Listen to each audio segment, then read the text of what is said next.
Sir ఇప్పుడు చూస్తున్నట్టయితే YS Sunitha తిను వివేకానంద రెడ్డి గారి కుమార్తె, తను ఆల్రెడీ తన తండ్రిని కోల్పోయి ఉన్నారు. ఇప్పుడు తినకు కూడా ప్రాణహాని ఉందని చెప్పేసి, అంటే తనకి బెదిరింపు కాల్స్ వస్తున్నాయి, సోషల్ మీడియాలో కూడా పోస్టులు పెడుతున్నారు హెచ్చరిస్తూ. సో అసలు దీన్ని ఎలా చూడాలి? నిజంగానే తనకి ప్రాణహాని ఉందనుకోవాలా, జస్ట్ లేకపోతే అలా బెదిరించి వదిలేద్దాం అనుకుంటున్నారా వీళ్ళు? అది ఎలా పరిగణించాలి? 100కి 200% రిస్క్ అయితే ఉందమ్మా. రిస్క్ ఉందంటే చాలా 100కి 200% ఉందని చెప్తున్నా కదా. ఎందుకంటే గత కొంతకాలంగా గత ఎన్నికల నుంచి రాజశేఖర రెడ్డి గారి కుటుంబంలో జరుగుతున్న పరిణామాలు చూస్తుంటే చాలా ఆందోళనకరమైన పరిస్థితులే ఉన్నాయి. వైఎస్ వివేకానంద రెడ్డి గారి హత్య అనేది ఒక యాదృచ్ఛికంగా ఫ్యాక్షన్ విషయాల్లో జరగలేదు. అది ఒక కోల్డ్ బ్లడెడ్ మర్డర్. రైట్. అది మామూలుగా జరగల, ఎంతో చిత్రహింసలు పెట్టి మరీ చంపారు. అంత చిత్రహింసలు పెట్టి కూడా వాళ్ళ మీద కేసు రాకుండా ఒక డ్రైవర్ మీద చంపినట్టు ఆయనతో ఆ లేఖ రాయించారు. ఆయన అప్పటికే గొడ్డలతో నరికి, కత్తులతో నరికి కూడా. అంటే ఎంత పైచాచికత్వంగా నరికారో మీరు ఆలోచించండి. తర్వాత ఇంకోటి ఏంటంటే, డాక్టర్ సునీత గారు చాలా ప్రముఖ డాక్టరు. హైదరాబాద్ అపోలో హాస్పిటల్లో ఒక డిపార్ట్మెంట్కి, కంటీజియస్ డిసీజెస్ డిపార్ట్మెంట్కి ఆమె హెడ్ ఆఫ్ ద డిపార్ట్మెంట్. అంటే కంటీజియస్ డిసీజెస్ అంటే ఎయిడ్స్ అండ్ మన కరోనా, ఇలాంటి కలరా, ఇలాంటి డిసీజెస్కి ఆమె హెడ్. ఆమె లండన్లో చదివించారు. ఆమె పేరుకి తగ్గట్టే ఆమె చాలా సున్నితమైన మనిషి సునీత గారు. ఆయన ఎందుకంటే ఆమె ఒక్కటే కూతురు మన వివేకానంద రెడ్డి గారికి. వివేకానంద రెడ్డి గారు మర్డర్ జరగటానికి వాళ్ళంత ధైర్యంగా చేయటానికి కూడా కారణం వివేకానంద రెడ్డి గారికి మగపిల్లలు లేకపోవటం. ఈమె ఆడపిల్లే కదా, అందులోనూ డాక్టరు, చాలా సున్నితమైన మనిషి, ఈమె ఏం చేయలేదు అనే ఉద్దేశం మీద. తర్వాత ఆయనేమో రాజకీయంగా షర్మిల గారికి, అంటే రాజశేఖర రెడ్డి గారి కుటుంబం ఎంపీగా కానీ ఎమ్మెల్యే కానీ ఈ కుటుంబం ఉండాలి, కానీ ఇతరులు ఉండటానికి ఆయన ఇష్టపట్టల్లా. వాళ్ళకు కూడా అవినాష్ కొంచెం అంటే వేరే భార్యకి సంబంధించిన సంతానం వాళ్ళంతా. వివేకానంద రెడ్డి గారు, రాజశేఖర రెడ్డి గారు వీళ్ళు ఒక సంతానం చెంది. ఇది ఒక యూనిట్గా వీళ్ళు చూస్తారు. వీళ్ళు కష్టపడి పొలిటికల్గా పైకి వచ్చారు. ఇప్పుడు ఆ బెనిఫిట్స్ని అవతల ఫ్యామిలీకి ఇవ్వటం ఇష్టం లేదు వివేకానంద రెడ్డి గారికి. అయితే అక్కడ ఇంకో చిన్న అంశం ఏంటంటే, జగన్మోహన్ రెడ్డి గారి భార్య అవతల కుటుంబం నుంచి వచ్చిన ఆమె, ఆడపడుచు భారతి. కాబట్టి ఆమె ప్రిఫరెన్సెస్ సహజంగా ఎవరికైనా పుట్టింటి మీద ప్రేమ ఉంటుంది, అటేపు ఉంటాయి. అయితే కిందటి ఎలక్షన్లో వైఎస్ అవినాష్ రెడ్డికి ఇవ్వటం సుతారం ఇష్టం లేదు మన ఈయన వివేకానంద రెడ్డి గారికి. వివేకానంద రెడ్డి గారు ఇప్పుడు రాజశేఖర రెడ్డి గారు చనిపోయిన తర్వాత కుటుంబంలో ఆయనే పెద్ద. ఇప్పుడు ఒక రకంగా జగన్మోహన్ రెడ్డి గారి శ్రేయస్సు కోరేది కూడా ఆయనే తండ్రి స్థానంలో ఉండి. రెండోది ఇంకోటి ఏంటంటే, తన సొంత అన్న కొడుకు కాబట్టి ఈ పిల్లాడు ఎప్పుడైనా బాగుండాలని కోరుకునే తను ముందు మాకు బాగా సపోర్ట్ ఇచ్చిన ఫ్యామిలీ కాంగ్రెస్ కాబట్టి అందరూ ఒకేసారి ఇటేపు వస్తే కూడా మంచిగా అనిపించదు, చూసేవాళ్ళు కూడా ఆక్షేపిస్తారు కాంగ్రెస్తో పెరిగని. తర్వాత ఈయన పార్టీ పెట్టుకున్నప్పుడు కూడా ఆయన కొంతకాలం కాంగ్రెస్తో పాటు ప్రయాణించాడు.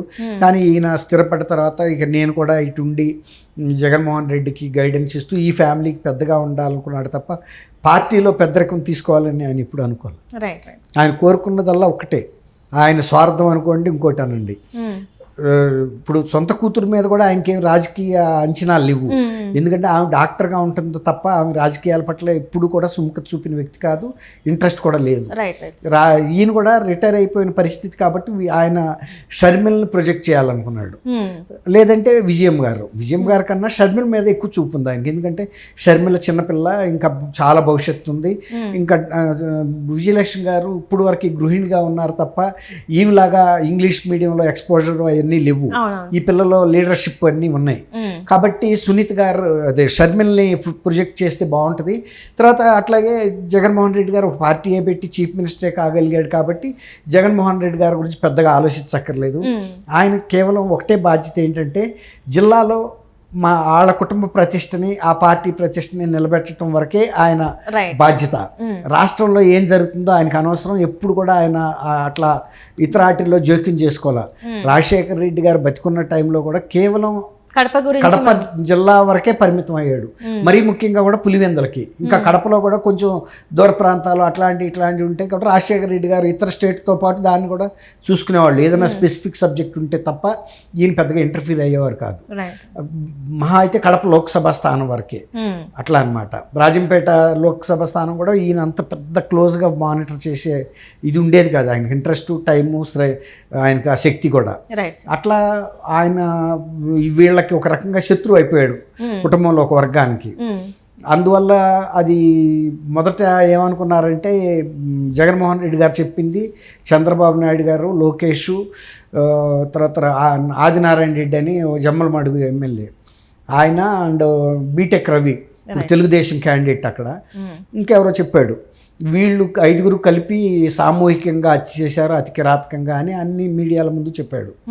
అయితే ఇక్కడ ఏంటంటే సార్, ఒకటి ఏంటంటే ఇప్పుడు ఇతను అంటే ఎప్పుడైతే వివేకానంద రెడ్డి గారు చనిపోయారో అంతా అయిపోయింది అంటే ఆ ఒక సానుభూతితోనే దీన్ని గెలిచారు. ఇప్పుడు కూడా మళ్ళీ సునీత గారి మీద ఇది ఏంటంటే కాంగ్రెస్లో అంటే తన అక్కకి అంటే షర్మిల గారికి మద్దతు ఇస్తూ రేపటి రోజున అంటే కడప నుంచే కావచ్చు లేకపోతే పులివెందుల నుంచే కావచ్చు పోటీ చేస్తే మళ్ళీ నాకు ఓట్లు చీలే అవకాశం ఉంది కాబట్టి ఈమెకి ఇట్లా ప్రాణహాని ఉంది, మిమ్మల్ని ఇలా చంపేస్తామని చెప్పేసి హెచ్చరిస్తున్నారు, బెదిరింపు చర్యలకు పాల్పడుతున్నారు అనుకోవచ్చా సార్? చెప్తాము అది. ఇప్పుడు వివేకానంద రెడ్డి గారి హత్య కేసుని పైకి రానివ్వకుండా అదేదో ఎవడో చంపేశాడు దస్తగిరి అనేవాడు, మాకేం సంబంధం లేదని వాళ్ళు చేతులు దులుపుకోవాలని ప్రయత్నించినప్పుడు కూడా దీని వెనకాల పెద్ద కుట్ర ఉంది, దీనిలో అందరినీ బుక్ చేయాలి, సిబిఐకి ఇవ్వాలి అని ఆమె హైకోర్టుకి, గౌరవ సుప్రీంకోర్టులకి తిరిగారు. తర్వాత హోంమంత్రికి రిప్రజెంటేషన్ ఇచ్చారు. అట్లా ఇవ్వటం వలన ఈ కేసుని చాలా తేలిగ్గా కాలుతో రుద్దేయచ్చు అనుకున్న వ్యక్తులకి సాధ్యం కాల. అది సిబిఐకి వెళ్ళింది, పై లెవెల్కి వెళ్ళింది, సుప్రీంకోర్టు ఆర్డర్స్ ద్వారా ఆంధ్రప్రదేశ్ పోలీసుల చేతిలో నుంచి తెలంగాణ పోలీసులకి ఇచ్చారు ఇన్వెస్టిగేషన్ని పర్యవేక్షించమని, తర్వాత సిబిఐకి సపోర్ట్ చేయమని. ఇట్లా చాలా పరిణామాలు జరిగినాయి. ఆ పరిణామాలను చూసి సునీత గారిని ఇంతకు ముందే అంటే 5 ఏళ్ల క్రితమే ఆమె మీద రెక్కి నిర్వహించారు. అప్పుడు అది కూడా ఆమె పోలీసులకు ఫిర్యాదు చేసింది కాబట్టి ఇవాళ కొత్తగా ఆమెకి ప్రాణహాని రాలా. ఇప్పుడు ఎలక్షన్లు వచ్చినాయి కాబట్టి ఇంకా డబల్ అయింది ఆ ప్రాణహాని. ఎందుకంటే ఇవి పోటీ చేస్తే ఓట్లు చీలుతాయనే భయం కాదు, ఇవి గెలుస్తుందనే భయం వచ్చేసింది ఇప్పుడు వాళ్ళకి. ఎందుకంటే వివేకానంద రెడ్డి గారి మీద అక్కడ ప్రజలకు ఉన్న అభిమానం అట్లాంటిది. ఆయనకి చాలా అన్యాయం జరిగింది కాబట్టి సునీతని మనం కాపాడుకోవాలి, సునీత చాలా మంచి అమ్మాయి అనే ఉద్దేశం మీద. అందులో షర్మిల గారు ఇప్పుడు అగ్నికి ఆజ్యం తోడైనట్టు షర్మిల గారు కూడా సునీత తరపున అప్పుడు నుంచున్నారు, ఇప్పుడు నుంచున్నారు. ఇప్పుడు ఈమెని అవసరమైతే పులివెందుల్లో కానీ లేకపోతే కడప లోక్సభకు నిలబెట్టాలనే ఉద్దేశం మీద ఉంది. సునీత గారు కూడా జారుతారు. ఎందుకంటే ఇప్పుడు ఇక తండ్రి హత్యకి సంబంధించి కేసుల్లో న్యాయం జరిగినా జరగకపోయినా ప్రజల ముందైతే దీన్ని ఎక్స్పోజ్ చేయదలుచుకుంది. న్యాయం అనేది తన వైపు ఉందా, తన ప్రత్యర్థుల వైపు ఉందా? న్యాయం ప్రజలు ఒక న్యాయం ఇచ్చి కనుక సామాజిక న్యాయంగా సునీతను గెలిపిస్తే అది మానసికంగా ఆయనకు తృప్తి, వివేకానంద గారి ఆత్మకు ఒక సంతృప్తి, ఆత్మశాంతి. ఎందుకంటే ప్రజల్లో ఇంకా ఆయనకు ఆ పలుకుబడి ఉంది, ఆయన కూడా ఆత్మ శాంతిస్తుందని. అంతే తప్ప సునీత గారికి ఏదో పెద్ద పొలిటికల్ అంబిషన్స్ ఉండి కాదు, కేవలం పట్టుదల. నా తండ్రిని చంపింది కాకుండా ఆ కేసులు కూడా న్యాయం జరగనివ్వటం లేదు. తర్వాత నన్ను ఇలా బెదిరిస్తున్నారు మాటకిను. ఎవరి మనిషి అయిన ప్రాణం ఒకసారే కదమ్మా పోయేది.